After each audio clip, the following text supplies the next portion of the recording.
We're live. We are live, 7:35 p.m., 10/29/2023, Woo! episode 7, Halloween special. Got Halloween in 2 days, so if you're watching video, as you can see, of course, I am a banana. No comment. And Hess is a Denver Broncos fan, very well respectful fan as well. We'll get into his little segment on the Denver Broncos tonight a little bit later. He's feeling pretty good right now, though. He is battling a little bit of sickness. Yep, but no always. worse than he was, in the last pod or last Sunday, right? Yeah, Yeah. the Sunday pods, man. Got a little call. Yeah, got a little congested in episode 5, but if you're here for the first time, thank y'all for tuning in. You definitely won't want to miss this one. It's going to be a lot of sports. That's what we talk about. Yep. You can follow us on all major podcasting streams, Facebook, Twitter, TikTok, you name it, we're on it. So just listen in. If you haven't listened in yet, like I said, this is episode 7, so tune in to 1 through 6. Very good. 3 is still probably one of my favorites. There's some definitely spicy takes in that one. But we do go over just about anything going on in sports. Also, too, if you follow us on Facebook, we do polls. So if you'd like to get in on some of those polls, we do top 4 teams or, who do you think is going to win the Super Bowl? Just stuff like that. We always do polls for our fans. So make sure you tune into that and give us some feedback. And last but not least, if you have anything that you want us to talk about or cover for that week or the upcoming week too, please just DM us. We have had some DMs before wanting to cover some teams. We always try to, take care of that for our fans and take care of everyone who's listening. So, just keep coming in here, guys, and tuning in. And like I said, you won't be disappointed. Let me introduce myself. I haven't even got to introduction. I'm Tyler Castle. My co-host, partner, brother, Tyler Hess on the other side of the mic. So like I said, this is Tyler's Talking Sports, and what we do is we talk about sports. That's right. Are you ready to get into it? I think this is the first time. Let's get into it, man. Episode 7. Let's roll with it. I think this will be the first time we've done one of the episodes that the World Series or baseball has not been going on live while we're doing it. So I know this is wild, and we do have some NFL games going on and some basketball. Yeah, but nothing too crazy tonight, from what I can tell. Before we get into the podcast itself, I do want to give a shout out to one of our sponsors, Next Level Fitness Club here in Lebanon, Virginia. It's a 24/7 gym facility. They have free weights, cardio, certified personal training, 24/7 tanning classes. If you ask for it, they got it. So reach out to those guys. They sure would appreciate it. That's at 1806 East Main Street, Lebanon, Virginia, 24266. Absolutely. Thank those guys for everything they do for us. I like it, Hess. I like it. Thank you, man. I appreciate it. Dude, right. Where do you want to start? You want to start? You want to kick us off? World Series, man. The D-backs. World Series. The D-backs. Can you believe we're in the World Series? That's just it flew by. Mind-blowing. I love it too. It does mean the season's wrapping up. We're not going to have much baseball left until springtime, so that's kind of a bummer. But this is some of the best baseball I've seen other than last night.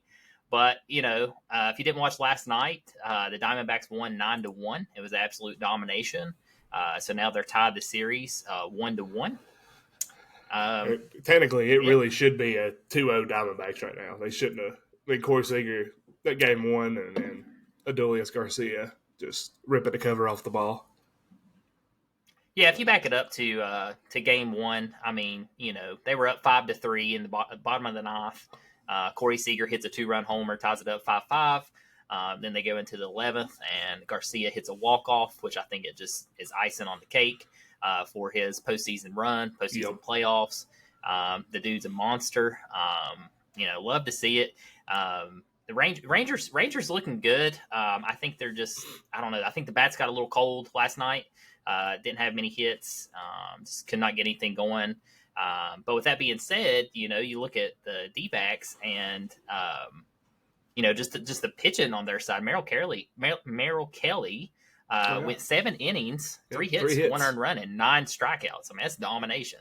And Montgomery on the other side, he went 6 innings, 9 hits. I was surprised last night, honestly. The D-backs, I mean, they showed out. Yeah, Jordan Montgomery's they really took off, I think, in the 7th or the 8th.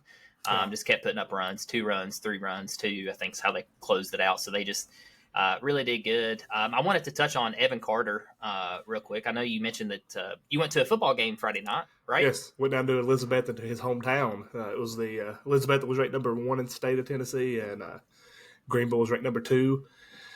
Greenville ended up winning that game 24-13. But one of the coolest things I've seen down there is all the football team for Elizabeth and a bunch of kids, stuff like that, fans, grown-ups, were wearing these shirts that says, what was it, Jesus loves, or Jesus knows. Let me get a picture. I got a picture of it. But it was just really cool. Like, it was all like, even though that game was such a big football game, the broadcaster, the guy in the press box at the Elizabeth game was like, and Evan Carter's up to bat. Everybody, oh, he got a double, and that place just erupted. And then, lo and behold, sitting down like 2 rows in front of me was his baseball coach. Actually got introduced to him. Super nice dude. He said that Evan's just going out there and playing the game, that he loves it. And they kind of expected to see this. I mean, not to try to be biased toward him, but they said he was a special talent from the get-go.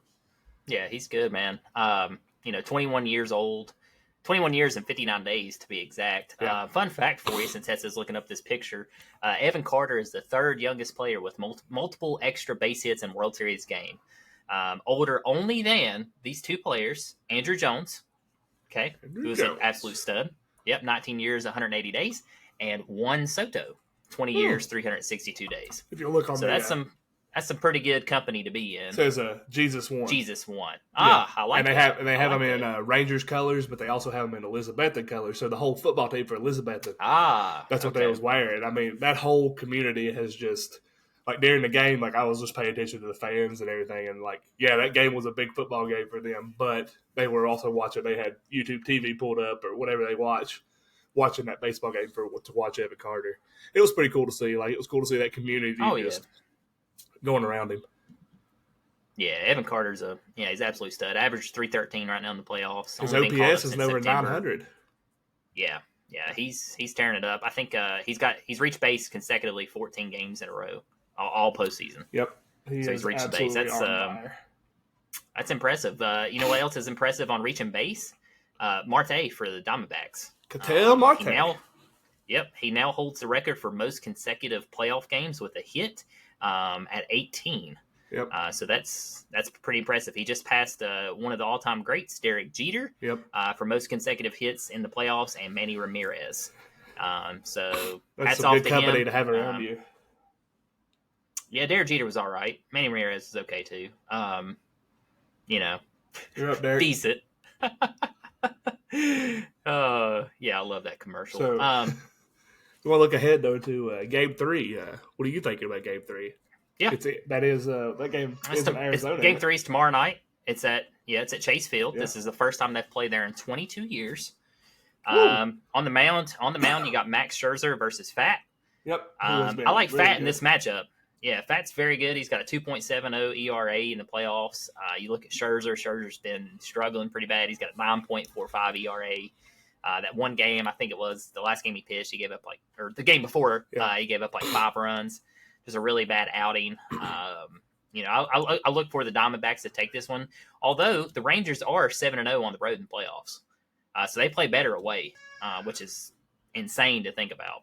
Yeah. So I still think the Diamondbacks are going to take this one with Scherzer. I think the X factor in this one is getting bats going early for the Rangers. Both games they've been come from behind. Last night in the 5th inning, it was 2-1. It looked like the Rangers might make a shot at it there. Of course, we know the story. It went to 9-1. But I think the Rangers have to start out hot is what I'm projecting on this one. They need to go up early if they're going to win this game. Well, I know Scherzer struggled into his last 2 appearances, and he's not been Scherzer. He's not been Max Scherzer. But you got to think, though, he was coming off that injury, hadn't pitched in a couple months. This is to be his 3rd start. He's probably stretched out by now. This could be a big start for him. Like, this could be one he goes 7 innings, looks like Max Scherzer. So I think, like you said, both teams are going to have to come out hitting the ball. Like, this is going to have to be to win this game, you're going to have to be the first team to just come out and just start knocking in the runs. That environment's going to be electric. Like you said, first time in 22 years that they've been there. So 22, had a World Series in Arizona. So that crowd's going to be absolutely electric. But I wouldn't be surprised if this is not like a 1-0, 2-1 type game. I really wouldn't. Who do you got winning this one? Who do you got winning game 3? I'm going to go out on a limb. I'm going to say that, I don't see the Rangers going down 3-0. I see those bats. I have faith that Scherzer's going to come out and be Max Scherzer. So I say it's going to be a low-scoring game. I think it's going to be a pitching matchup, but I think the Rangers prevail. Well, it's 1-1, so. Oh, yeah, 1-1, sorry. Yeah, it's 1-1, so I actually got the Diamondbacks winning this one. Again, I just don't think Scherzer is there yet. He hasn't been there all playoffs. He could surprise me tomorrow. I hope so. I mean, I'm cheering for the American League in this series. Rangers never won the World Series, so I'd love to see it. Next question. Is this a 7-game series? Absolutely. I agree with you, too. I think it's a 7-game series. I think you picked the Diamondbacks and I picked the Rangers in 7. Yep. Was our original take. I'm still sticking with that. I look for the Rangers to get 2 here in Arizona and win 1 back at home. Is what I'm projecting. I can see that. We'll see what happens. Yeah, we'll see what happens. The pitching is going to be the biggest thing. And can Corbin Carroll stay as hot as he has been too? Corbin Carroll. That dude's so good. My gosh, he's batting 296 in the playoffs, 16 hits, 10 runs, 4 stolen bases. He's tearing it up. He's ripping the cover off the ball. Yeah. I always feel really old when I see players in the majors and their birthday starts with a 2. So he was born in 2000. So yeah. We're starting to see more and more of that. I know. I'm like, shoo-wee, what is wrong with me? Yeah. But yeah, these guys are good. They're good at baseball. Yeah. But yeah, that's our take on baseball, man. Let's wrap it up on us really fast. Series. It is. First 2 games already through. I mean, game 1 was electric. If you did miss that game and you love baseball, go back and watch highlights on that. That was just awesome to see. Yeah. Honestly, I thought the Rangers were going to lose. I thought about turning the game off, but I was like, you know what? It is the World Series. So don't be a Philly fan. Glad I kept it on because it was a heck of a game. So I'm really happy to see that and looking forward to game 3 tomorrow night. Yeah. Me too, man. I think it's going to be a good one. So, you ready to move on to the – you're doing a banana dance? Yeah, banana dance. Banana dance. Ready to move on to college football. Week 9 college football. Actually had a lot of good – a lot of weird things happened in college football yesterday. I mean, even like – we ain't really going to talk about this game, but stuff like North Carolina lost to Georgia Tech. Just weird scores yesterday, some weird games, and the back-to-back losses for UNC. The first one that I really didn't think about us talking about until the score really doesn't show how close this game was is the Ohio State-Wisconsin game. Before you get into that one, I just wanted to touch on one that I know we've had a couple of our listeners reach out to us on. It was a Thursday night game. It was in Lane Stadium. That is Virginia Tech versus Syracuse. I just wanted to, kind of bring that one up before we get into Ohio State, Wisconsin. Virginia Tech dominated this game. I don't know if you watched much of it, but 38-10 was the final. But they dominated. They allowed 0 rushing yards from Syracuse. So that's pretty impressive. Every play, they was in the backfield before they could even move the ball. They had 318 yards on the ground. One big thing by this, I think they've definitely found their quarterback, Drones. He's really good. He looks like a Hendo Hooker Jr. out there is what I call him. He's just slinging the ball around, moving. He's quick. Tyrod. Tyrod. He's got that mentality. Yeah. But yeah, Tech's kind of sneaky here. We got a big game coming up. I'm sure we're going to cover it, in our next pod, going up Tuesday night. But Tech's got Louisville on the road at Louisville next game, and that game's going to be huge. Yeah, yep, huge. Absolutely. Louisville just came off an absolute whooping of Duke, 23-0. Yep. But and Tech's got in that stride. They got a lot of momentum on their side right now. Yeah, I'm going to go ahead and call this one. I think Tech goes up there and upsets Louisville. I think it can happen. Ooh. I think we catch Louisville sleeping. That'd be a big win for that program, for sure. And that puts them in the driver's seat. And fan base, yeah. Oh, yeah. Yeah, that'd be huge. I don't know. I ain't going to make my pick on that one yet. I still want to look into some things. I don't really know. I'm already calling it. I'm already getting ahead. Calling it early. I like it. All the Tech fans out there are either really happy right now or they're really, really worried. So I have been wrong before, folks. So, but yeah, I think Tech can. I think they can do it. But we'll see. They can. Obviously, if the quarterback Drones keeps playing the way he is, they could at least stay in the game with most teams. They just got to get that defense. Oh yeah, It's that in defense. check. I think the defense is actually I know they are. They're top 25. I'm pretty sure in total defense. No, I think they're like 21st, maybe. that's pretty good. Pretty good. Yeah, kind of like I said, kind of Quiet. coming out of nowhere. Kind of quiet. I like it. Yeah. All right. Well, you ready to talk about the Buckeyes and the Badgers? Yeah, the Buckeyes and the Badgers. What do you want to talk about, man? What do you want to talk about? How they came off of the last week. We watched that Penn State Ohio State game where man, these are two really good teams. But you was man, these defenses and everything, these are really good. Kyle McCord did good. I'm sitting here thinking, talk about it being maybe a national championship favorite, and then they go to Wisconsin and they're down. They were down in the third quarter. Third quarter, yeah. It was 17-10. Yeah, they were down. They ended up closing out the fourth though, right? 7-0. Yeah. They scored touchdown again, and then that's gonna be a 24-10. Yeah. Yeah, I mean, even though they were down there at one point, Wisconsin is they're not terrible. Wisconsin's not terrible, but Ohio State pretty much, if you watch that game, they pretty much controlled the game again. Their defense. McCord went 17 for 26, 226 passing yards, 2 picks, which is what hurt him. One in the end zone, I'm pretty sure, right at the end zone, and then he had 2 touchdowns. The biggest X factor for Ohio State. I sat down yesterday with an Ohio State fan as I was watching the game. The biggest thing in the X factor is Marvin Harrison Jr. If they didn't have that guy, I don't think you're talking about Ohio State right now being a national title contender. Harrison had 6 receptions, 123 yards, and 2 touchdowns. Yeah. He just takes over the game with McCord. Him and McCord have that connection. You can tell where they play ball at high school together. Yeah. Correlates over into the college. Just that, you have to have that connection with your receiver, and it definitely shows out. Another big thing here is Ohio State finally found a running back at Trayvonia. Is that how you say it? Travion. I don't have it pulled up, but yeah. Travion Henderson had 24 carries, 162 yards. I mean, that was the first time I've seen him have a. That's impressive. Yeah, that's the first time I've seen him have a 100-yard rusher all year. So, to me, as much as Marvin Harrison is an X factor, them having that run game, that helped them control possession. That might be the reason they won that game, especially on the road in Wisconsin. I still put it on Harrison because he was lights out.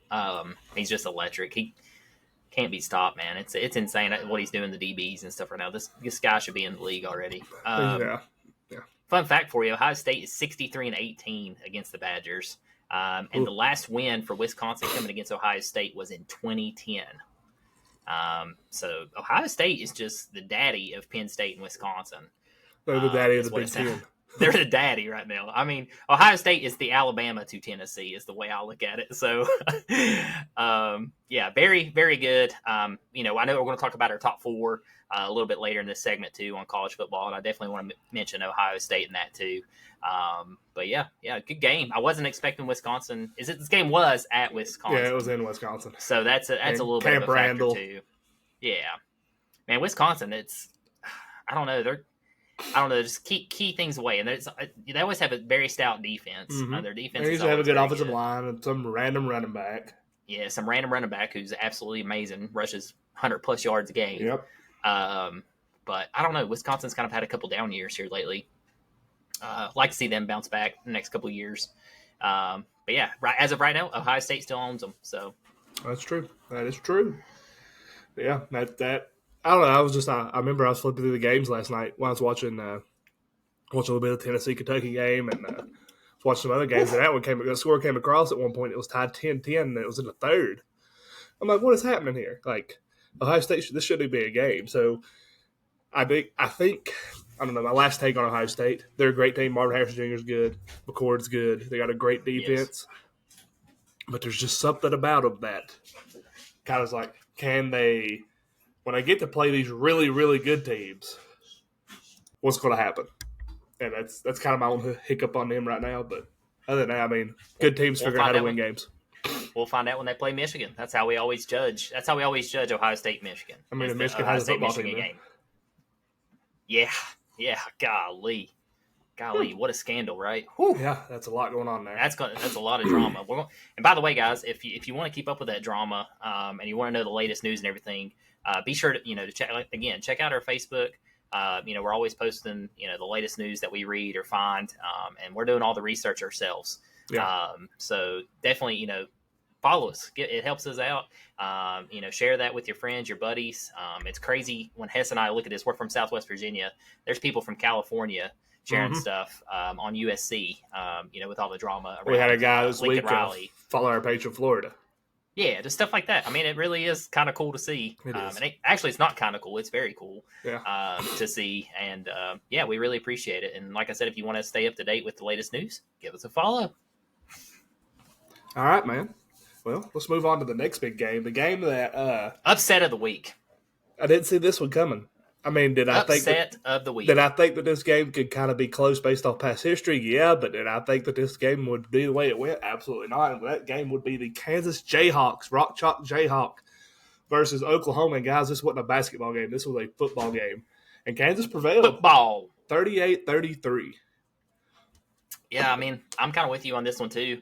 I thought for sure Dillon Gabriel would, show up in this game. Played terrible. This was his worst game of the season. 14-19, 171 yards passing, one interception. He did do good running the football, though. And decent. He had 3 touchdowns. Don't matter, man. He still lost the game. I know. I agree. And he's a quarterback. He shouldn't have to be rushing the football. Exactly. I think personally this takes Dillon Gabriel out of Heisman talk because it just kind of screwed their national title bid and getting in the top 4. It really just kind of blew their season, if you ask me. It makes that Big 12 a whole lot more wide open. Yeah, I saw the latest AP poll, and I know we're going to go over the AP poll since it was released today, but they did drop to 10th, so they're down to 10th now. First loss of the season. OK had a big second quarter. I think they scored 21 in the second. Points. But that was after that. Stagnant. That was after that lightning delay, though. Kind of killed the momentum of Kansas. Yeah, Kansas defense it was very stagnant. But then you look at the third and fourth quarter, Oklahoma offense stagnant. Didn't do nothing. They put up big goose eggs. Yep. Pretty much for the whole paper. On paper, the stats were very close. OK had 440 total yards. Kansas had 443. OK with 171 passing yards. Kansas with 218. Big thing here was Oklahoma's rush game. Like you said, they had 269 yards on the ground, which is very good. The biggest thing I think that killed Oklahoma, a lot of people always overlook this stat, is third down efficiency. They were 2 for 10 on third down. Oh, yeah, they couldn't do anything on third down. It was absolutely – every time it was like third down, it was 3rd and 6, 3rd and 8, 3rd and 9. Like, they were never in manageable third down. And they never converted. I mean, they converted – what did you say? Was it 1 for 9? Is that what you said? 2 for 10. They were 20% from third down. So, yeah, I mean, you can't win a game like that. Yeah, terrible. Also, too, they had 11 penalties for 101 yards. That's terrible, too. So, they beat themselves. Yeah. We see this happen. Fun fact for you, Oklahoma hasn't lost to Kansas since 1997. Yeah. 20 or whatever many years. Yeah, whatever many years. I ain't going to do the math there. But, yeah, I ain't going to try to do the math. But I know the last, 12 years that game has been decided by, 6 or 3 points every game. It's been close. I remember. But Oklahoma wins every freaking game, though. So. Yeah, they usually pull it out, but this year they did not, and this year was probably the most crucial year they needed to pull it out.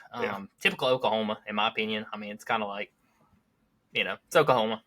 I mean, it is, but then again, back to Kansas, the way this is a program shifting. Kansas turned this program around. Yeah. Kansas turned around last year. When they started out 6-0 on the season, and they're still. I think they ended up losing 2 or 3 in a row. They lost their quarterback. He tore his ACL. They lost him. That's right. But that's right. College game day was there for the first time in how many years? Or first time? Was it first time? I think it was first time ever. Yeah. Outside of basketball. Last year. Yeah. But they were talking about Kansas. They've already got all these big stadium renovations planned. They got this new field house they're building. They're doing some big things down that pro football program. This it's not is just start. It's not just basketball anymore for Kansas. Yeah. I think Self too. Don't want to get into basketball, but isn't he suspended for the first couple games or something like that? I think so. Yeah. Yeah. So they're not going to be watching football before they start watching basketball. Yeah, very much so. Very much so. Exciting win for Kansas, man. Can you pull up Kansas's remaining schedule for me? Yeah, absolutely. Just give me 1 second here. They have Iowa State this Saturday, and Iowa State. Then tough. On the 11th of November, Texas Tech comes to Kansas. Then they have the big rivalry game against Kansas State. on the 18th That'd be a good game. in Kansas, and then they finish out the year against Cincinnati. Tough little schedule. Yeah. Still pretty tough. So, yeah, Kansas kind of writes their own destiny for the remainder of the season, which I love this time of football. This is when football gets real. Oh, yeah. You have all your big matchups now. Everybody's kind of got their own groove. You got film. If you're like Michigan, you got film from other teams too. But, it is what it is, right? Man, Jabs, Michigan. I also see, speaking of Michigan today, I did see an article came up. We shared it on our Facebook and Instagram. Even if Harbaugh, to say the NCAA does rule that they did cheat and all this stuff, and Harbaugh's like, oh, I'm leaving NCAA, I'm going to NFL. The NFL said they would carry over the suspension into the NFL. So Harbaugh can't escape the suspension either way. So punishment could be coming his way no matter what happens to him next year. That's tough for Harbaugh. He's seen better days. That's some hard ball, man. Hard ball. Yeah. All right, man. Let's move on to the Gunslinger game. Yeah, game that actually it was late. I didn't watch a lot of it because I actually started feeling bad at this point. But I watched the whole thing. Did you? I really did. Yeah. Did you? All right. Well, tell me about it. You watched the whole thing. Tell me about it. Yeah, man, it was a great game. Who won the coin toss? Versus Stanford. Stanford. All right. Good deal. I don't know. No. Golly, this guy saying coin toss. Sorry, folks. I watched the start of the game. All right, thank you. Not the coin toss. Oh. Yeah. Sorry. Okay. I lied. Fine. Go ahead. You want me to leave the podcast? No, just keep going, man. You were doing good. Okay. I like how you started. There's a lot of energy there. Keep going. I'm going to bring the energy. You want to know why I'm going to bring the energy, Hess? Big Penix energy. Big Penix energy. Again, this guy's electric. 21 for 38, 369 passing yards, 4 touchdowns, 1 interception. Dude's a stud. Washington squeaks by in this one. 42-33 was the final. This game was very close. It's closer than the score has there. Yes. Stanford had an opportunity on 4th down to convert. The wide receiver dropped a wide open pass to go down the field and tie the game against Stanford or take the lead against Washington.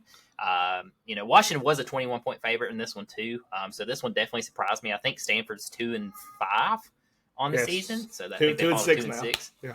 2-6. Yeah. 1-5 man in conference play. Yeah, so I think Washington came in there thinking this was going to be an easy win, and obviously it wasn't. They really had to work for it, really had to strive for it. Yeah. That offense, though, at Washington is just electric, man. It really is. So fun to watch him play. He just puts a different type of spin on the ball. He looked good. Penix looked really good again. And, I mean, it's starting to – go ahead. Keep going.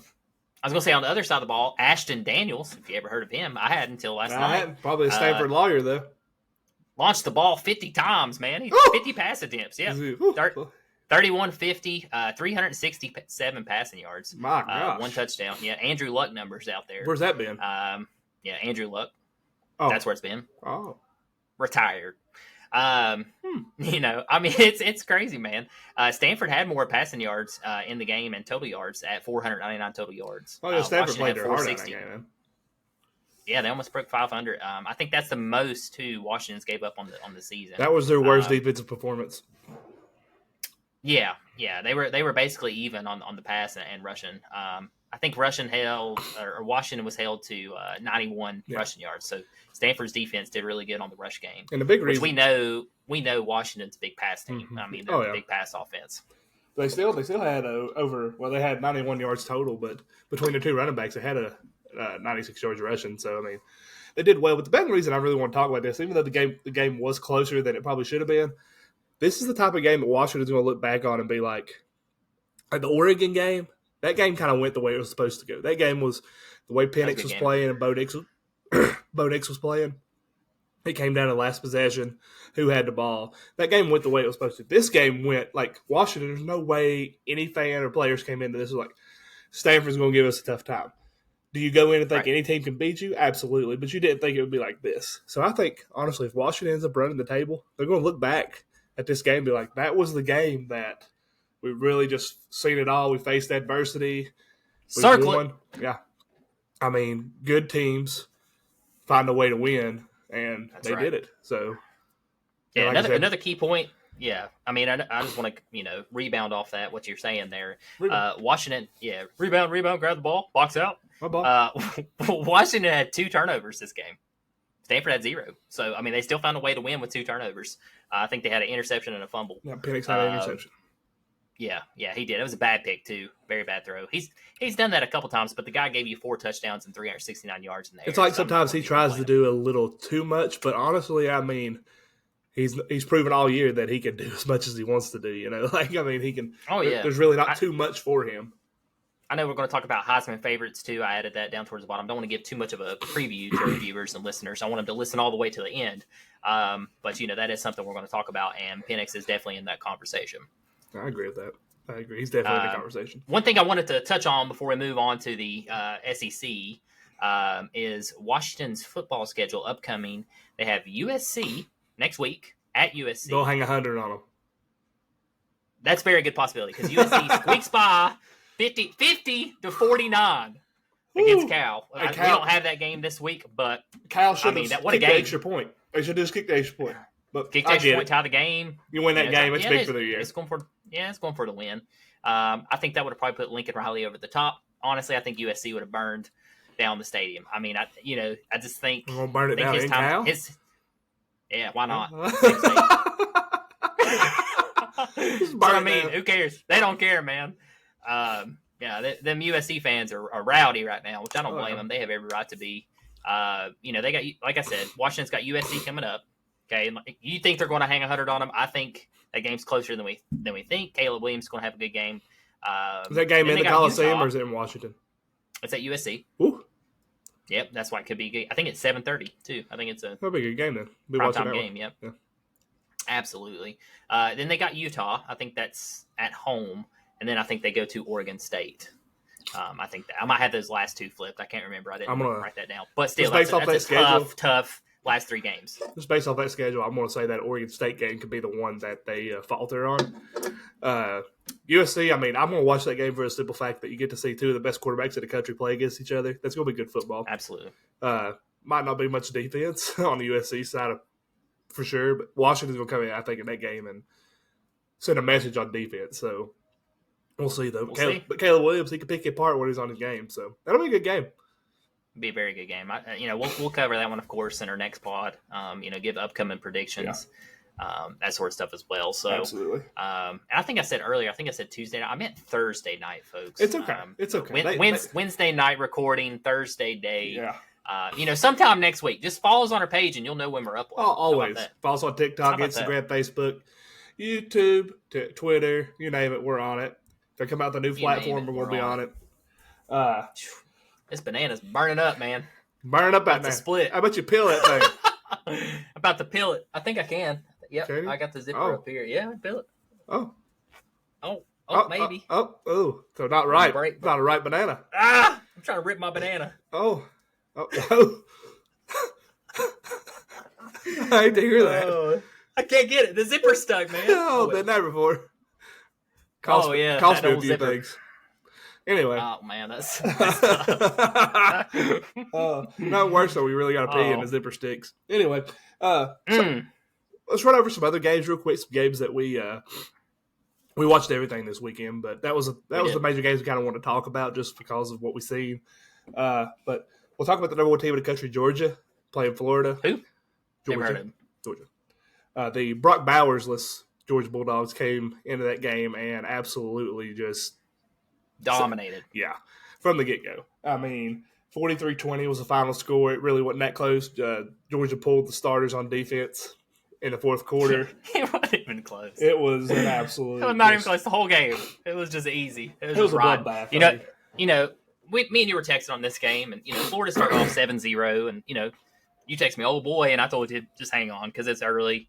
Hey, it was a quick score, man. I figured UGA would bounce right back, and they did. They took the points, 3-7, and then after that, it was over. They never looked back. They moved. UGA moves to 8-0. They haven't lost since 2021. Florida falls to 5-3. Mm-hmm. So that's a little bit concerning for that fan base and group. I think this kind of knocks them out of contention if anything crazy happens here these last couple games for UGA. UGA is still the team to beat in the East. They're the top dog, no pun intended. And everybody's chasing UGA still at this point. I think they've proven that, especially dominating Florida. Florida's no slouch. Florida's had its ups and downs, but they're still Florida at the end of the day. Just kind of scary too, like how Carson Beck each game, it's like you see more mature. He's making those good throws. Lad McConkey led him in receiving. He had 135 McConkey yards. Was terrible. Yeah, terrible. And then now Georgia's finding a running game again. Like they're getting back to Georgia running game. They had 171 yards of rushing. Dijon Edwards had 96 yards, and then Kendall Milton, who actually should be was lined up to be the number one. He had 55 yards. So I mean, Georgia beat them on all aspects of the game, passing it, rushing it. Yeah, but Carson Beck, you mentioned on him a little bit. He was 19 for 28, 315 yards, 2 touchdowns. I mean, that's what more. That's last year's numbers. Yeah. With what's his face, Stetson Bennett. Yeah. The mailman. Yeah, he's looking pretty good. I'm and while we're excited to see, looking ahead, I'm excited too for Georgia's upcoming 3 games. Big stretch for them. They got Missouri, Ole Miss, Tennessee. But before we leave this game, I do want to talk about Graham Mertz just for a quick second. Yeah, he started out really, really bad this year, like bad, and he's improved every game.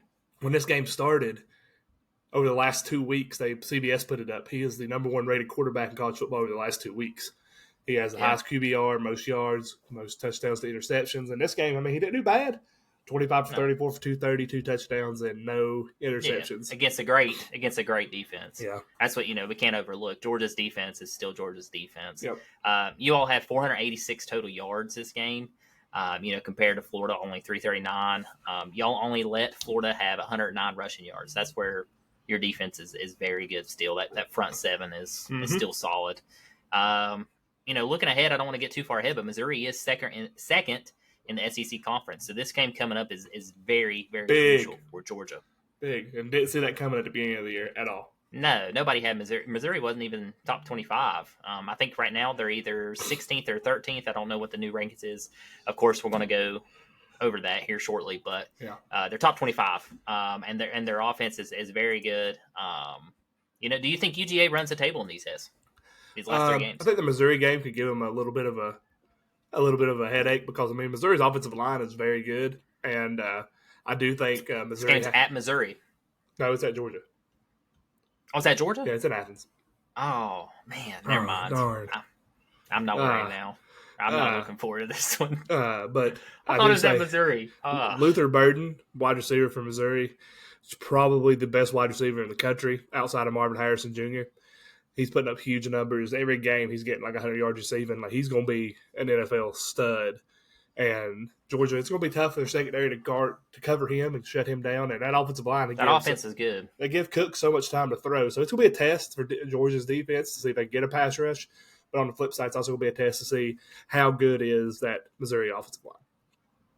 Yeah, we'll see. This is definitely Georgia's biggest game to this point coming up. Yes. I think they're definitely right where they want to be. 8-0, just dominated Florida. Like I said, coming off a bye week.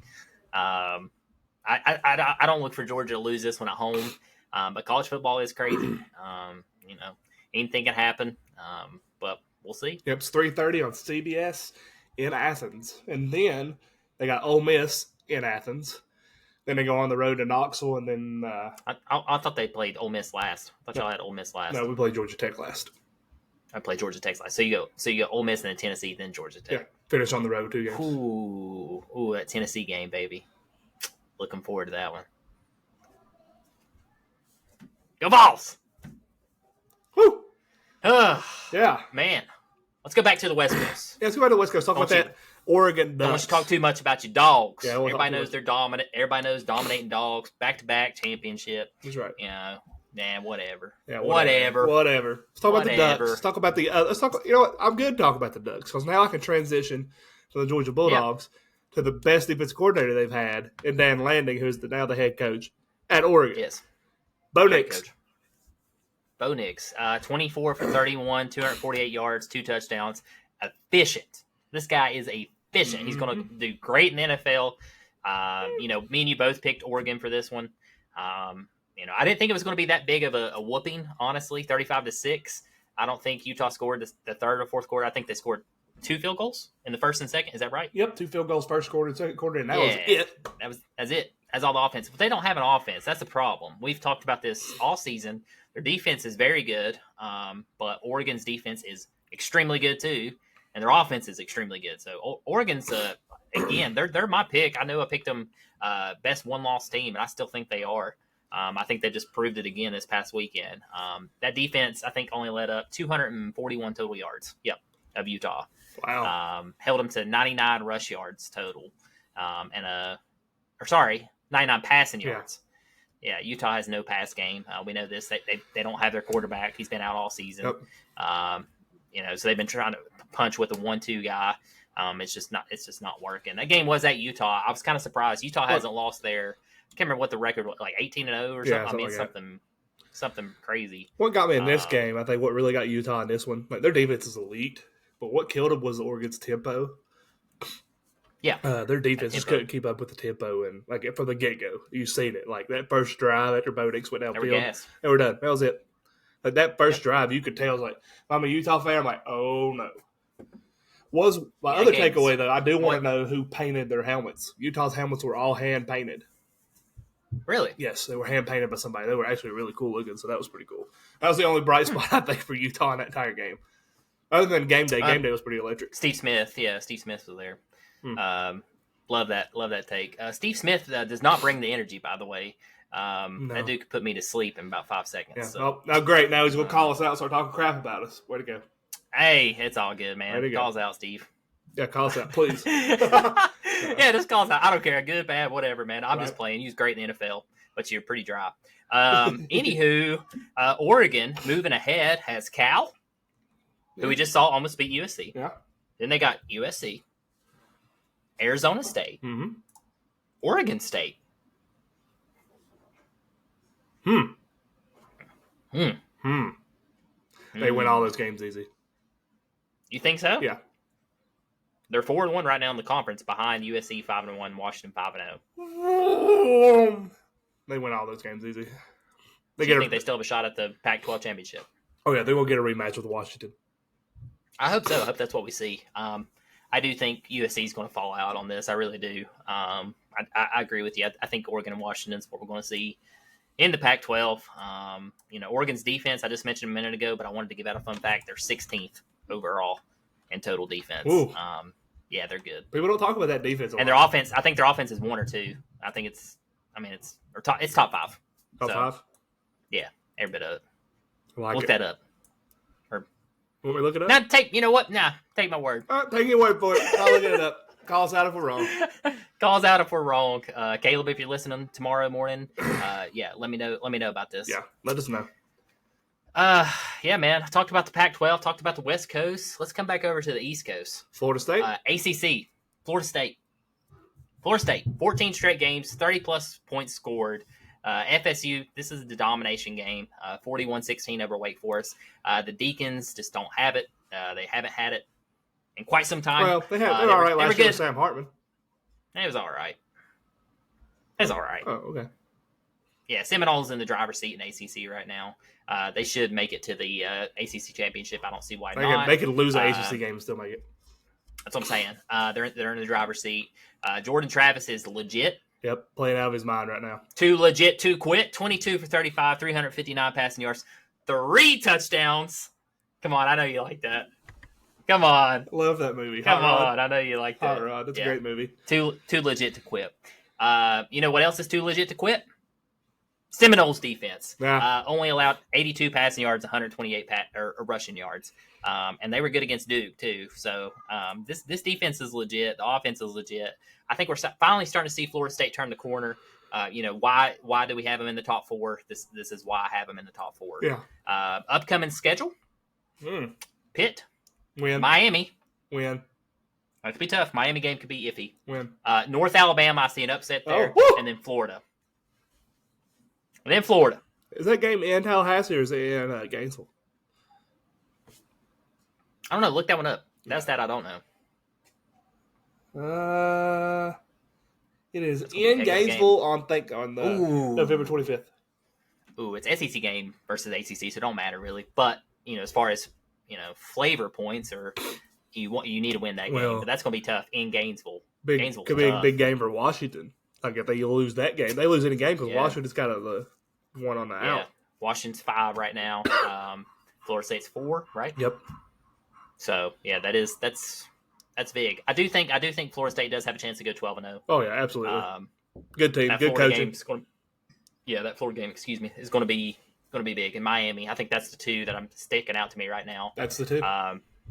Miami and Florida is the two they got to win. All right, man. Let's move on to honestly, it was my favorite game I watched all weekend. It was a great game. And it really was. If you're a football fan, you really liked this game. The Tennessee game against Kentucky in Lexington at Kroger Field.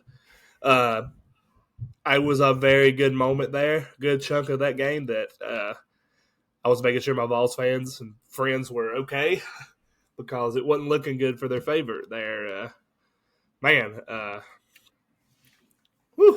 Squeaked that one out. I don't know what you're talking about.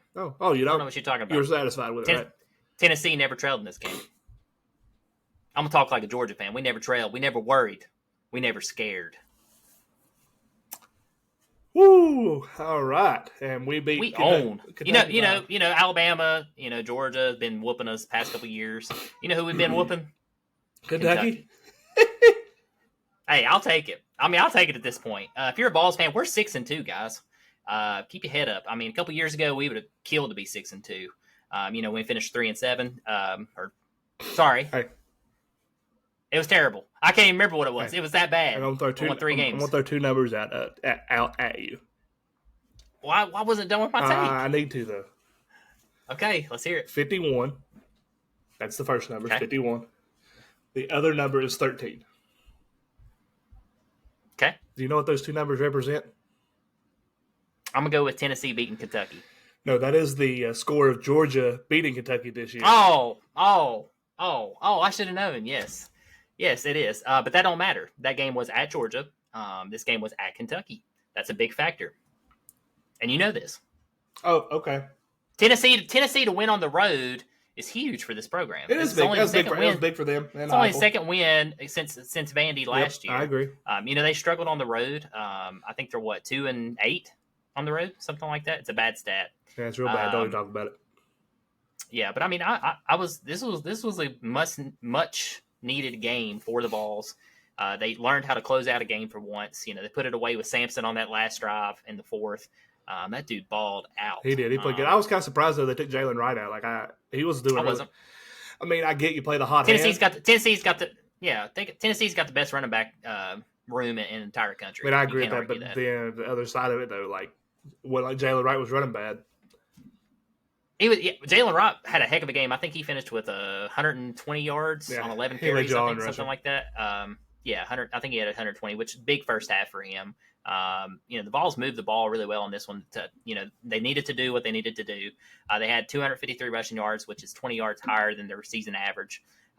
They dominated on the run game, which opened up the pass game for Milton. That's why we saw a best game for Milton on the season. He went 18 for 21, 228 passing yards, 1 touchdown to Chase Nimrod. Woo! Nimrod. Happy to see Nimrod get some catches. A big one too in this one nobody's talking about is Thornton. He finally got a catch for the first time in over a month. He had 2 good catches. 2 really. Yeah, 2 really good catches. That was huge. We need somebody to step up in the wide receiver room to help Milton out. Everything always gets put on Milton. A lot more pressure than we give the guy credit for. We look at Hooker and we're like, man, Hooker was so good, but look who Hooker had around him too in the wide receiver room. So. We're looking this year, we're looking at Squirrel White, and then we're looking for that next wide receiver to step up.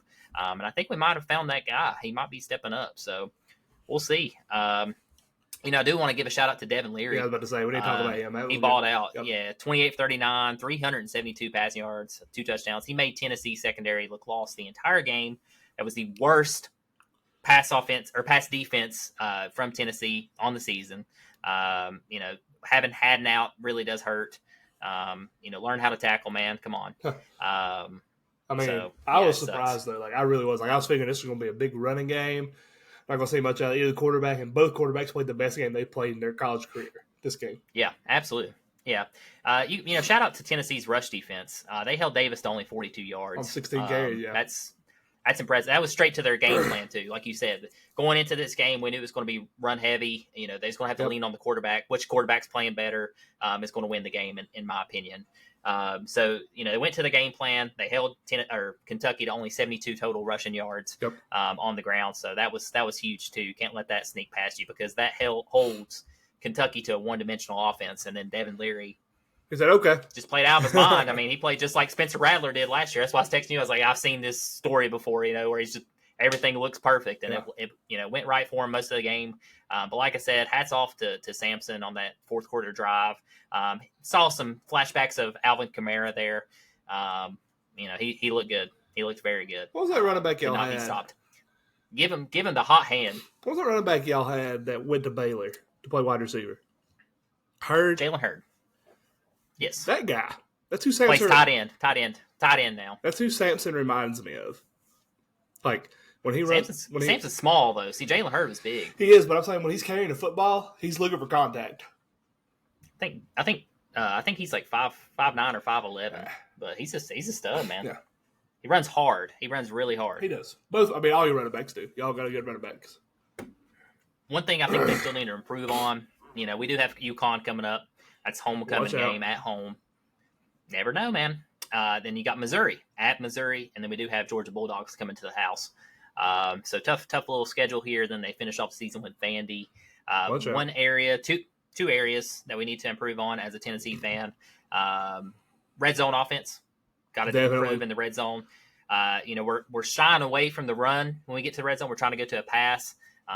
It's not working. The play calling 20 yards in is just right. They can get there. They can get to the red zone.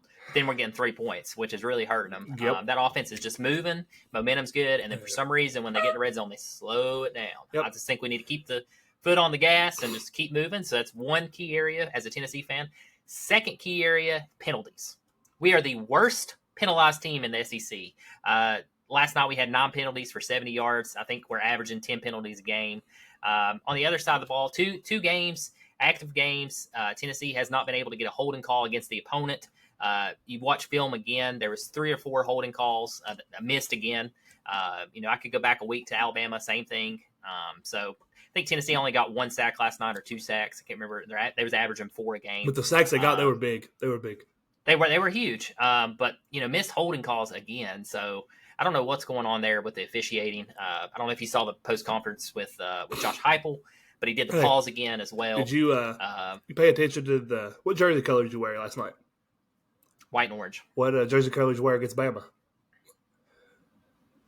Orange and white. That like the half, I think it was. Can't remember. Pay attention to the offensive team's gloves. They're wearing the same colored gloves you all are wearing, the jerseys.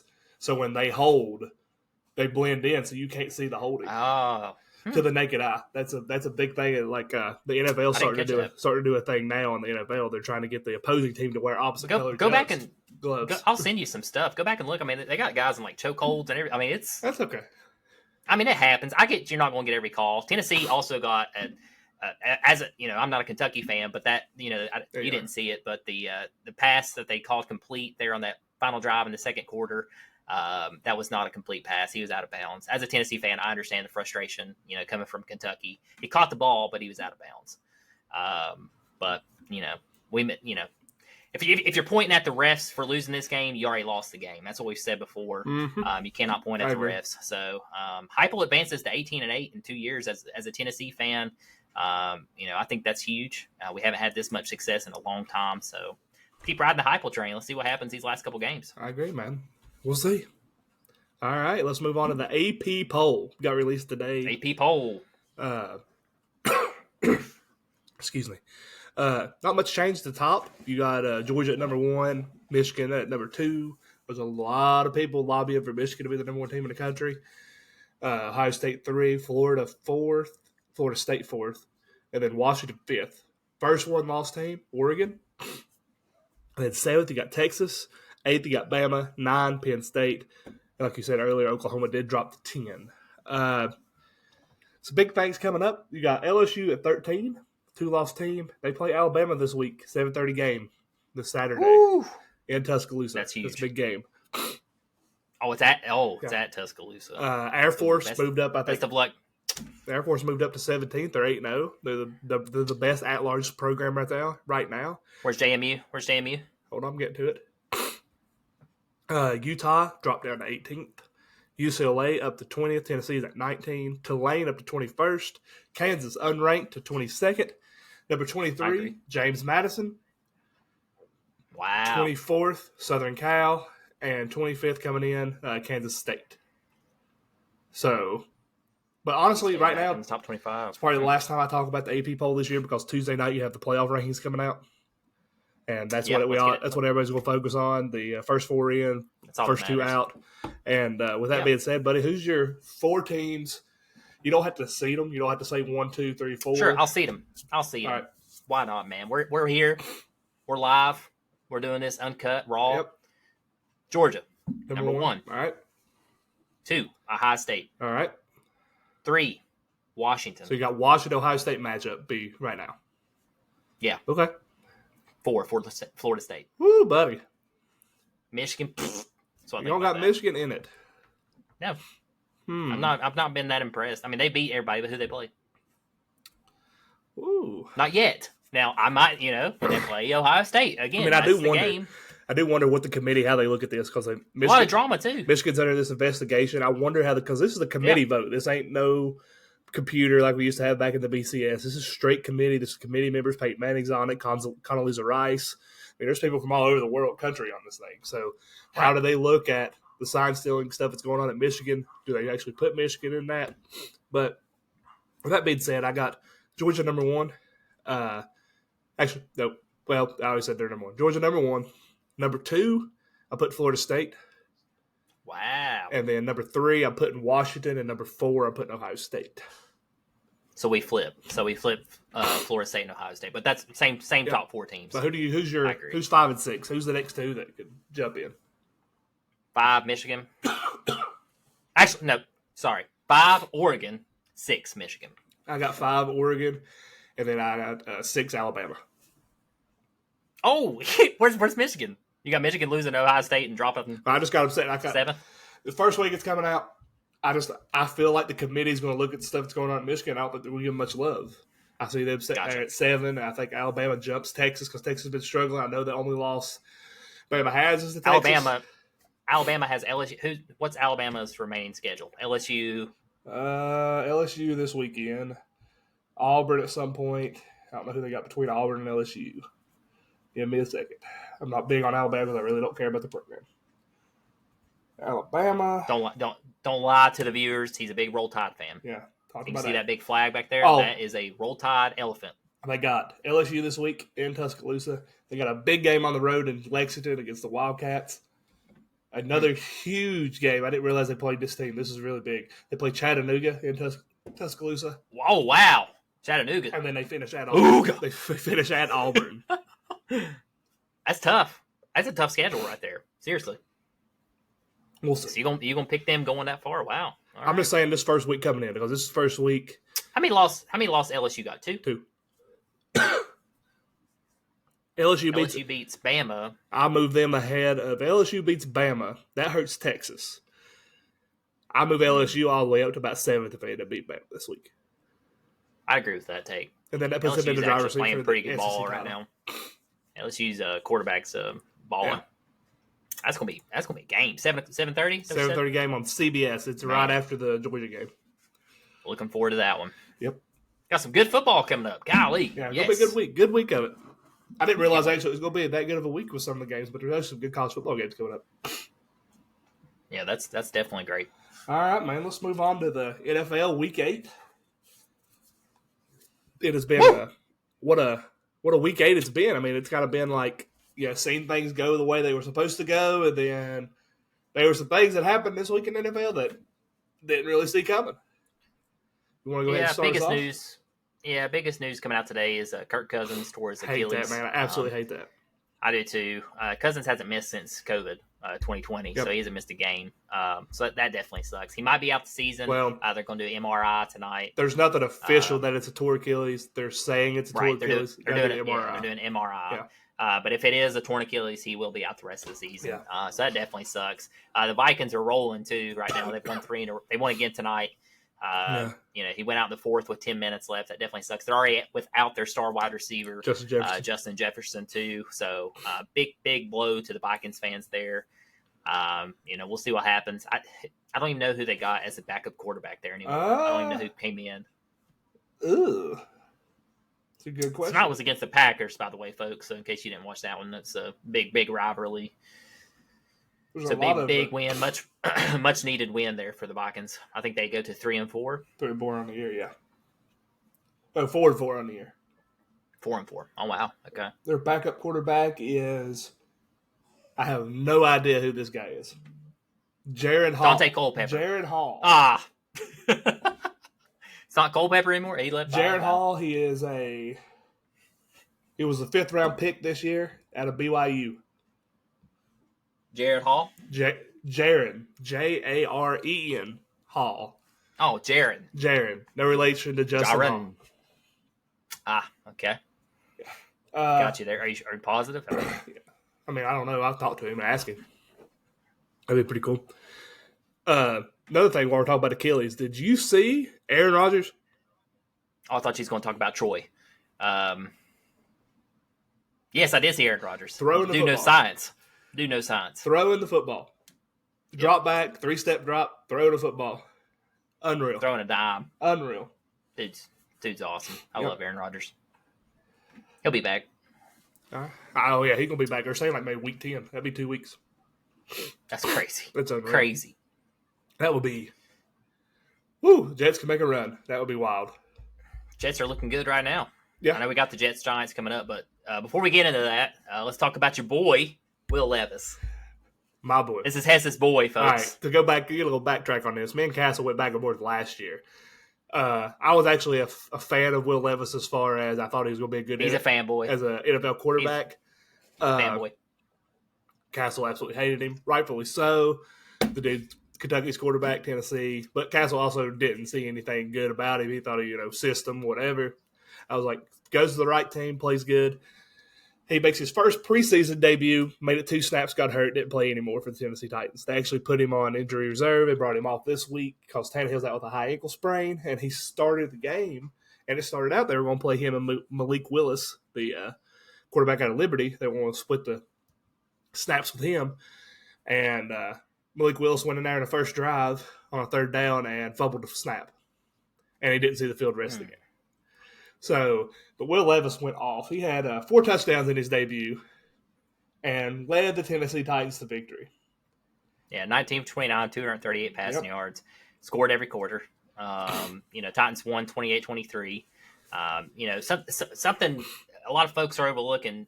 Henry's still the man. He had 22 carries, 101 yards. It helps when you're a rookie, you get to hand off to that. Yeah, it helps. But tell you another thing I caught. That frees up the pass.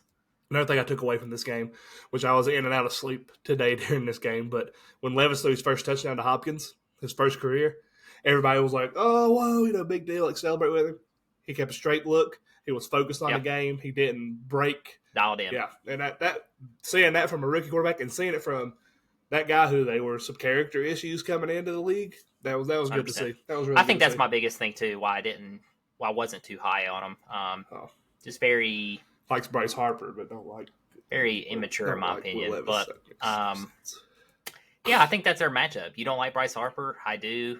You like Will Levis, I don't. Will Levis could change my mind. He's not at Kentucky anymore. He is at Tennessee Titans. Technically, I'm supposed to be a Tennessee Titans fan since I'm a Vols fan. Sort of. But you get what I'm saying. I don't know. Maybe he can prove me wrong. I hope he does. He might be. He's in the NFL. He's in the league. We'll see what happens. Trade deadline is coming up, so we'll see. I know there's a lot of rumors going on. Derrick Henry's going to get traded. The Titans have informed. Banana got me sweating.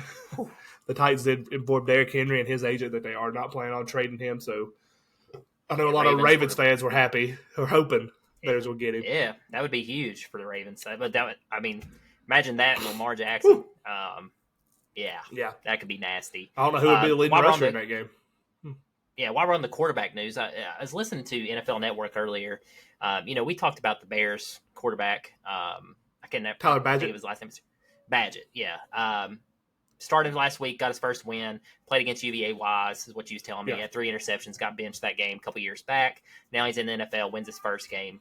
They do play tonight. Bears actually just kicked off, actually. Chicago's down 0-7 against the Chargers.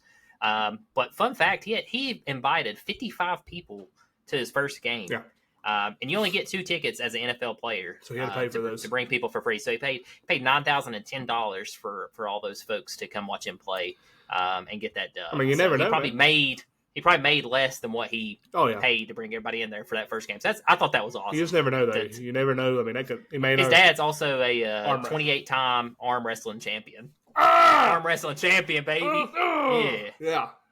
Pin him. No, I just thought that was fun fact. Yeah, I agree with you. Hopefully they can win this game. I kind of hope he wins this game on Sunday night, prime time. I'd like to see that too. They're 2-5.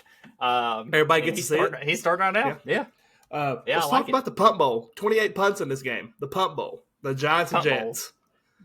That's what I think about that game. It was terrible. Let me tell you what. Before we get deep, was it snowing or raining in this game or something? It was rainy.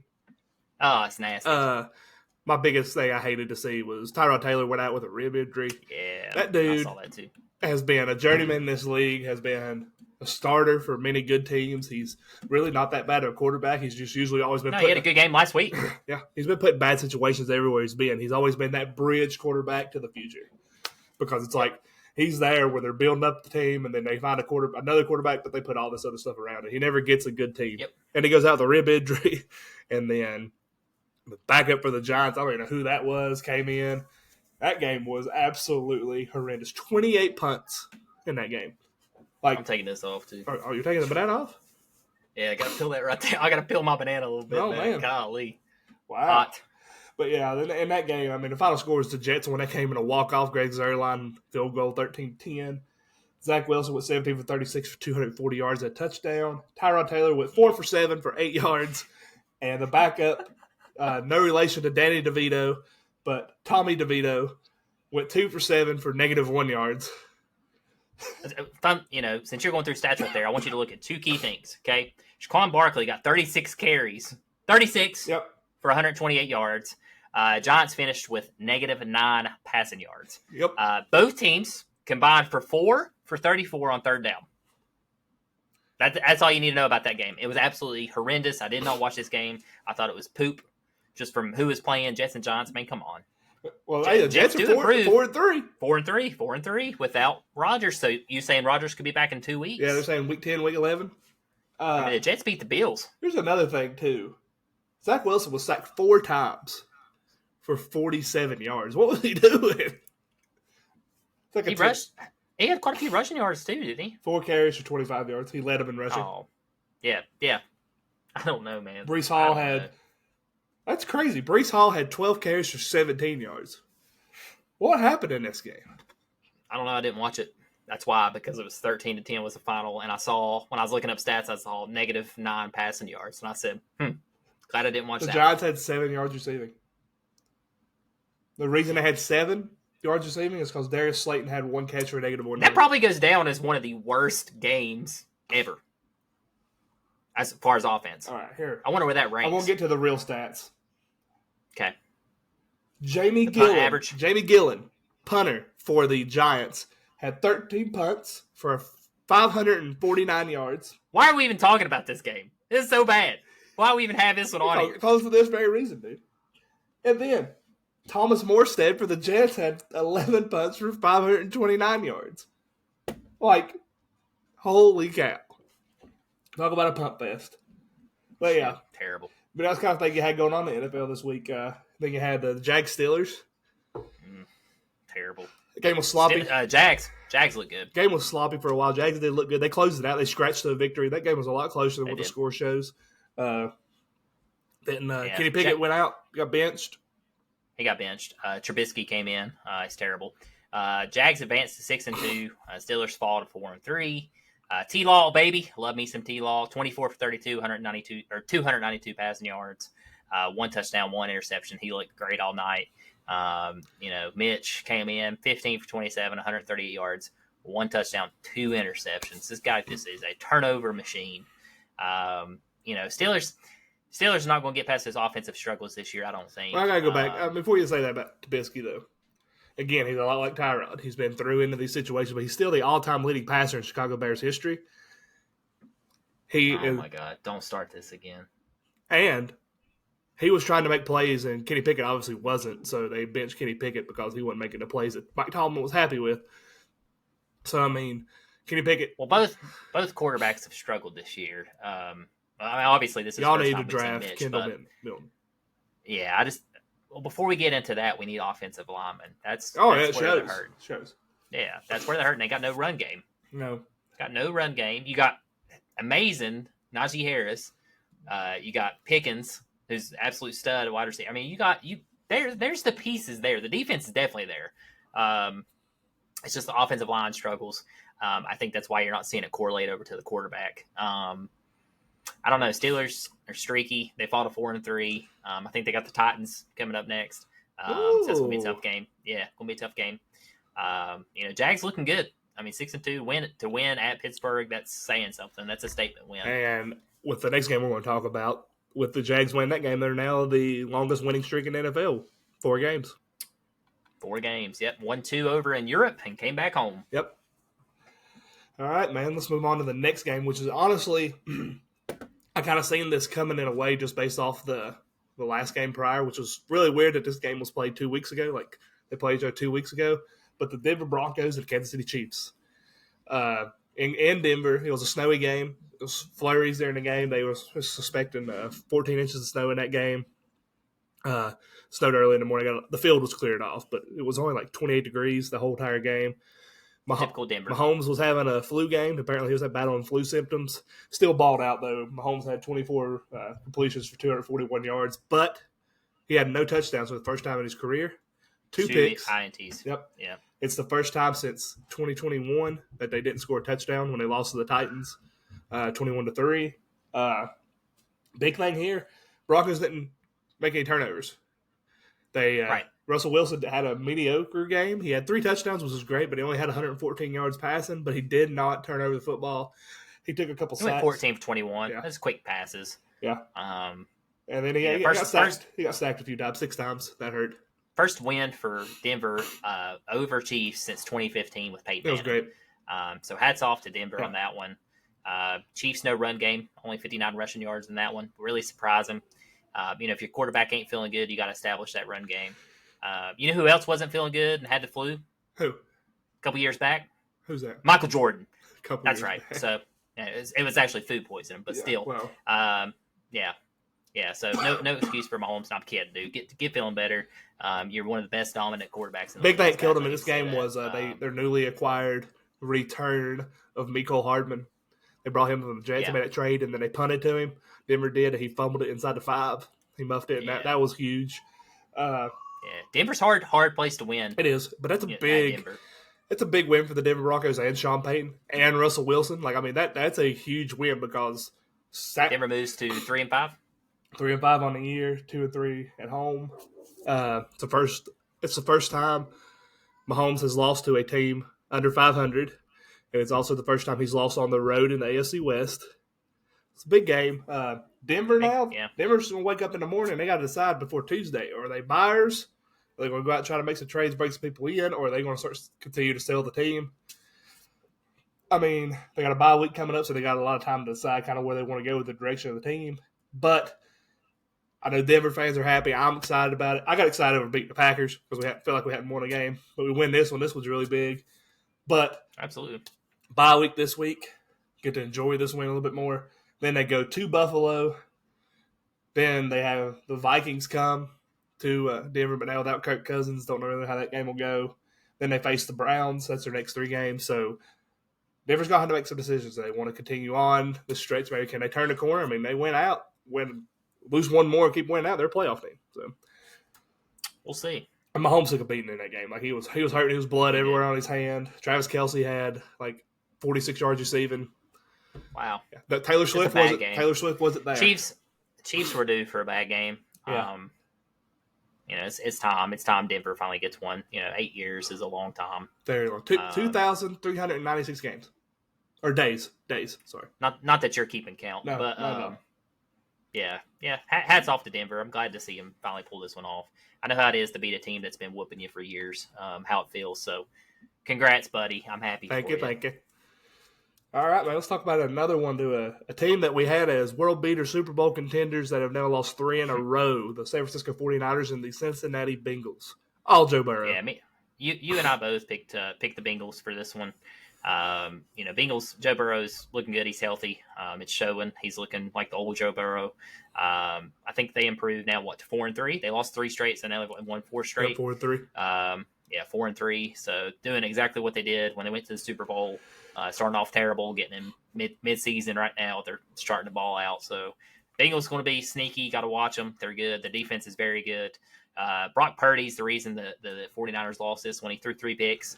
I can't remember the exact statistic, but in the past 8 games, he had 0 picks, and then the past 2 or something like that, he's thrown 5. He had 2 picks. 2 So picks.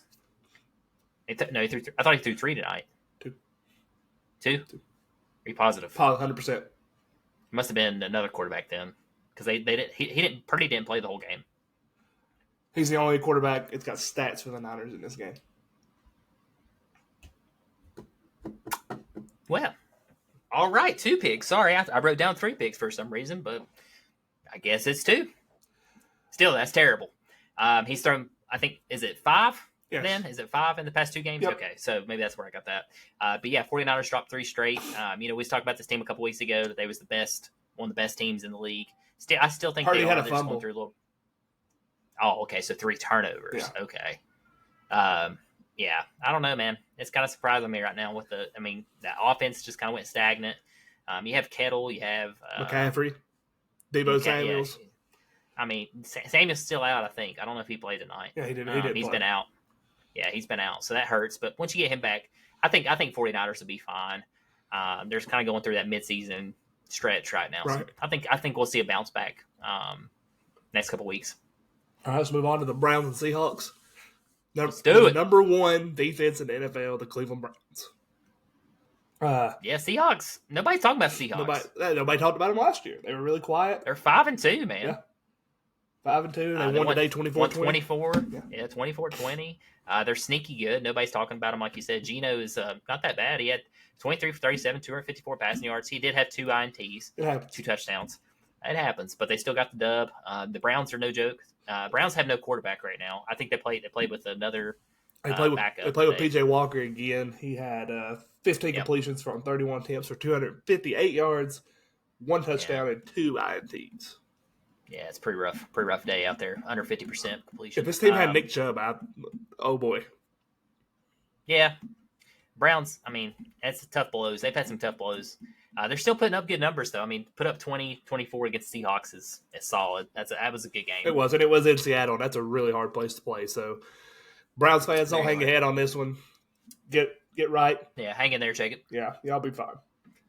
Yeah. All right, man. I think that's all we wanted to cover for the NFL on the games, right? We want to do our Monday night. Yeah. Let's do Monday night pick. By the way, I look like a French fry from McDonald's right now, don't I? With ketchup. That's why. A lot of ketchup. Yeah, a lot of ketchup. Yeah, I like that. Okay. Monday Night Football, man. Lions and Raiders. Who you got? Lions in a walk. Same. Yeah. I picked the Lions, man. Raiders. Dude, I don't know what they always get overhyped. They need to get rid of Adams. They just need. I don't know. They're wasting Devontae Adams. They need to get rid of him. Wasting Go ahead talent. and send him to the Jets so he can be with Rodgers again. How old is Adams? 29? 28 or 29. Usually about 30 is about the lifespan of a wide receiver. After about 30, 31, you start watching wide receiver come down a little bit. I think Josh McDaniel needs to be fired in Las Vegas. So, but yeah, Lions in a walk. I agree. Lions win that game easy. Lions need to bounce back. They got demolished by Baltimore last week, 38-6. Yeah, something like that. 38-0. It was terrible. That game was definitely not what I was expecting. Nope. So, and I know you picked the Lions last week too, and I did too. Didn't say that kind of thing. Yeah, hopefully we see the Lions bounce back and improve to 6-2. 6-2. Yep. Yeah, that'd be nice to see. They're still first in that division, so.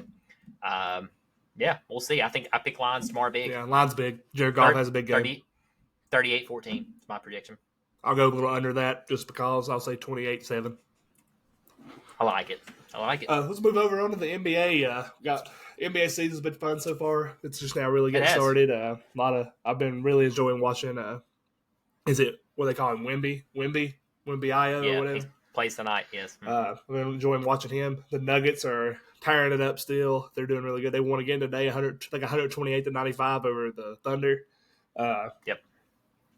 But yeah, Well, that's not saying much. it's not. But still, I mean, they're dominating teams. And They did beat the Lakers too. So we were talking the other night about Milwaukee, how good they're looking with Damian Lillard and they're playing right now. Giannis Antetokounmpo. I mean, I'll check in on that score. Hang on, you keep talking. it's Hawks 99, Bucks 80. Ouch. Gonna lose by 20. Third quarter. Trae Young. Get ready to go to the fourth. Gosh. Other scores going on. Warriors are up 81-77 in the fourth. But two games we're going to talk about because they're all coming on later tonight. Actually, get ready to tip off in about 5 minutes. Lakers getting ready to tip. Yep. Both games do. One's on NBA TV and the other one's on NBA League Pass. Lakers Kings and Spurs Clippers. All four of those teams are actually, they have a chance to make some noise. Yeah. Clippers are young, Spurs are young, but they got one of the most dominant rookies I've seen come into the league in some time, in Wimby or Wimby, whatever his name is. Not sure how they want to go about that name. Dude's what, 6'10"?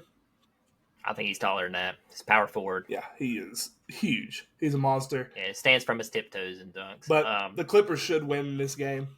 Clippers got a better team overall. Clippers should. Yeah. Yeah, Clippers are strong. Let's go back to the Lakers Kings though.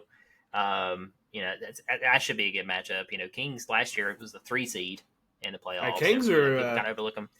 Sleepy good. Kings are very sleepy good in the West. I like him. I like Fox. He's a stud. Yeah, he's averaging 28.5 points a game. Yeah, I think is Malik Monk there? Is that who's there too? Is that who I'm thinking of? Maybe. Where's Malik Monk at? Let's see here. I think he's at the Kings. He had that poster. He had a poster in Game 1. I think that's Kings. I might be thinking wrong though. Stats for the Kings. DeAndre Fox, Harrison Barnes. They got Sabonis. Harrison Barnes. They got Keegan Murray, and yeah, they got Malik Monk. Okay, Malik Monk. Yeah, go back and look at that poster he had last week. He's leading them in assists right now, 6.5. He's a stud. A lot of Malik Monk played at Kentucky, right? Yes. Yeah, they got Kentucky. DeAndre Fox, Kentucky. Very, very solid team. Fun fact for you, since we're talking about Kentucky, they have the most players in the NBA. Don't surprise me. That. Yeah, 26, I think. Yeah, that's a lot. And Calipari won how many national titles with those? One. That was Anthony Davis, John Wall, and Big Baby Davis. Correct. Dude, the John Wall baby. John. God, he's so good. But anyway, who's your pick on the Lakers Kings? You going with Kings on this? I'm going with Lakers, man. Anthony Davis, it depends on how he plays. He's averaging 23 games. He's leading in scoring. Yeah, it's going to depend how he plays this season. It's going to depend on how far they go. Just like last year, LeBron in his 21st year looks incredible. Love watching him play. I think that's going to be a very close game. It'll be a fun game to watch. Lakers lost to Denver pretty easy. Ain't gonna lie, Denver looked great. Yeah. Lakers bounce back, beat Phoenix, come back from behind, win 100-95. I think was the final. Great game too. Yep. I watched that one as well. Very good. But I am going to pick the Lakers in this one. So Josh Williams, if you ever listen, I hope you're happy with that pick. I don't normally pick the Lakers, but I'm going to pick the Lakers over the Kings on this. I think the Kings. I think it's a very close game, but I think the Kings have a better bench. I think the Kings. That's where they're going. Whoa. Bench. Yeah, I heard you. Just making sure. They do. Kings are good. I think that's really what hurts the Lakers down the road this year. I think they got a really good start 5, but they're weak coming off. So I got the Kings in that one. They should draft Mac McClung. Spurs, Clippers. Who you got? Clippers. I got Clippers too. I agree. I got Kawhi. The man with the laugh. Kawhi. Sorry, I had to. PG and then Westbrook. I forget about Westbrook being there. Yeah. He had terrible shit. I think he still had a triple double or a double double. Had 11 points. Might have been triple double. I'll take it. Yeah. I don't know. I got the Clippers in this one though. Spurs are still very young. They just beat Houston, who's absolutely horrid as well. I don't know. We'll see. Clippers have it. They have the talent. It's there. They have the money. They have the talent, but I don't know. I just don't see them making a run the West. I think it's another mediocre season for them. They're going to make like be a 4 or 5 seed in the West. Yep, somewhere in the middle pack. Yeah, I agree. You mentioned Dame a minute ago. I love Dame time, baby. One key fact that I wanted to bring up on Damian Lillard is he broke the franchise record in his debut for Milwaukee. He ended up finishing that game in the first game with 39 points. That's impressive. And he took over in the fourth quarter. So, hats off to Dame. Love me some Dame. Yeah. By the way, they play Charlotte February 17th. So, we should try to go to that game. Yep, there's a possibility we're going. Very good possibility. And I think, too, for the NBA fans out there, I think the in-season tournament starts this week, or this weekend, right? November 4th.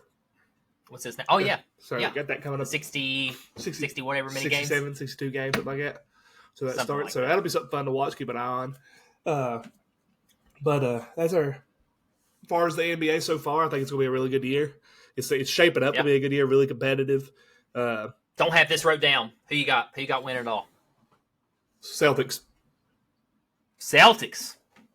Porzingis going to get a ring? Wow. That's over the top. Okay. I like Jason Tatum. Yeah, Jason Tatum's good. Yeah. He's very good. Yeah. He's very good. I'm gonna go with the Bucks. I'm still gonna sleep with the Bucks. I think they'll figure it out. We'll see. I like it. First year together. Nobody's talking about Miami either. The longest, Miami. outside of Greg Popovich, longest tenured coach in the NBA, Eric Spoelstra. I feel like he's been there. Yeah. He's been there pretty much since I was in school. Like, it's crazy how long he's been Spoelstra's there. a heck of a coach, man. He's good. Miami's good. I do, though. I think you're going to look at the Bucks and Boston in the East, and I think you're looking at I'm going to go ahead and say this. I think you're looking at Kings, Nuggets in the West, and I think it's Nuggets Celtics NBA title. Nuggets Celtics. I do think the Nuggets will be there. They're good. Yeah, I like them. Very like good the team. Nuggets. Can they two-peat? Woo! That'd be Be tough. nice. Be cool. Maybe. We'll see. Long season ahead. A lot of Everybody's basketball, yeah. Injuries play a big factor in NBA. Yep. All right, Yep. man. Well, we're getting to the end of the episode here. Let's talk about our final thoughts. Let's jump back into the college football realm. That's the biggest thing going on right now, other than the World Series, of course. Yeah. Heisman favorite. Who you got? My Heisman favorite. I have said Dylan Gabriel. He kind of dropped the ball on it this week. Thanks, Dylan. That's kind of like being that guy that we're talking about somebody that nobody really thought, and he goes and drops the ball on it. But my Heisman favorite right now today is Bo Nix. Bo Nix. I love it. That's exactly who I wrote down as well. And the biggest thing with Bo Nix, let's say they make it back to the Pac-12. If he gets revenge on Penix and he has a better game that game, I think it's a no-doubter. When I look at the Heisman, I feel like it's became a popularity contest in recent years. It's became who's the best player on the best team. But I look at it kind of like, if you take Bo Nix out of Oregon, is Oregon still doing this? No. I don't think so. And I think he's on a really good team, but I think he is the most dynamic player in college football right now, and I think Bo Nix is your Heisman favorite right now. I don't see the love that the media and Vegas is giving J.J. McCarthy, because technically he is the favorite right now, 500-1 to win the Heisman. Where's Penix at? 600? Yeah, I got him at 600, and then they got Bo Nix, and then it's they had Drake May up there. Carson Beck was at the very bottom at 6,000-1. But I don't see the love for J.J. McCarthy. Harrison? He was up Harrison there, too. Jr.? Yeah, he was like the sixth guy on the list. Right now, top two, I think Penix and Nix. And again, if the kicker makes the field goal against Washington, tie game, and you go into overtime and Bo Nix somehow finds a way to win, I think it's no doubter right now. I can see that, yeah. Bo Nix has all year been very, very, very consistent. He has. I think he's 9th or 8th in total QBR, maybe somewhere in that ballpark. Is. I think he's up to 8. Top 10. I think he's up to 8th or 7th or 8th now. Yeah, he's top 10. I don't know what he was after this game, but he's definitely top 10. And another guy we want to talk about the Heisman and people are sleeping on too. Jordan Travis. He keeps playing the way he is. Things happen. Yeah, Jordan Travis. Jordan Travis will definitely be in New York for the ceremony, in my opinion. Oh, absolutely. If they close out the season the way they should, yes. That's with any of these guys. I agree. They have to, they still have 4 games left, so we'll see. I agree with you, man. All right, man. That's all I got. Again, I want to thank everybody for listening. This is episode 7. It feel like they're just flying by. They're ticking by. Again, I want to apologize for 2 straight Sundays, Monday recordings that y'all go listen to of my sickness and being stuffed up. I guess that's what I get for having 2 kids at school. Had a COVID scare this morning, thought it was COVID, took 2 tests. They showed a faint line of positivity. And then I took 2 different PCR tests, and they both came back negative. So got COVID, got out of the woods with that one. Got them PBR tests. Yeah. But got a busy week ahead of me. I got my son's got basketball, soccer, basketball, and soccer this week, and he's got baseball on Sundays. So we still gonna release a pod. Oh yeah, podcast will be good. No big deal. Still doing a pod, baby. Wednesday night. Wednesday night, yep. So I do appreciate everybody listening in, tuning in. Give us your feedback. Give us your comments. Follow us on all social medias. That's all I got. Absolutely. Castle, got anything else? Yeah, again, just thanking everybody for tuning in. It's good to see the consistency come back each week. Yeah. In and out, on all of our platforms. We're continuing to grow. We're continuing to gain followers, continuing to gain momentum. What we love to see. We're going to keep pushing this content out for you all, and hopefully you all can keep enjoying it. Again, just follow us on everything. It helps us out. Comment, give feedback, good or bad, we'll take it. And hopefully y'all are enjoying this. Yeah. Thanks. Yeah, guys, we appreciate it. See y'all. Y'all have a good week. Bye. Bye.